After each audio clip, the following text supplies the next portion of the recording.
All right, so in this next question, what we're looking at is we are trying to figure out a question here, and the question is we're trying to figure out the current value of a stock, right? So we are trying to figure out P0. Okay, so let's look at some of the factors that we have here. Okay, so we know we have a beta of 1.63.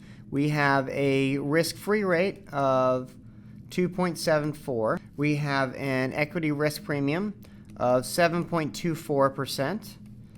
And we have a growth rate of 6% and an expected dividend next year, right? We know it's D1 of $2.89. Okay, so we're given these factors. So we have this here. I have a growth rate. We have a dividend. We're given some other information here. We know we're probably going to be using the discount dividend model, right? Which we know is D1 divided by R minus G. Now, which factors do we have here? We have D1, right? That's given to us. We also have G. That's given to us. Okay, so what we know we need to find here is the next thing is we need to find R. Okay, so how do we find R? R we use with CAPM, right? We are looking at the risk-free rate plus beta multiplied by the equity risk premium. Okay, we know our risk-free rate is 2.74%.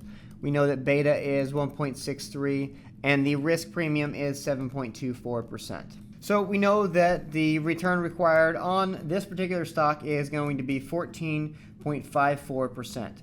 We know that it's going to be a pretty high required return because beta itself right here at 1.63, that itself is pretty high.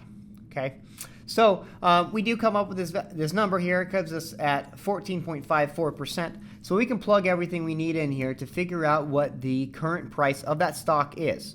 So we take our dividend price of $2.89 divided by our required return 1.454 minus our growth rate, which is 0.06, which tells us that the current price of this stock is going to be $19.82. Okay, makes sense?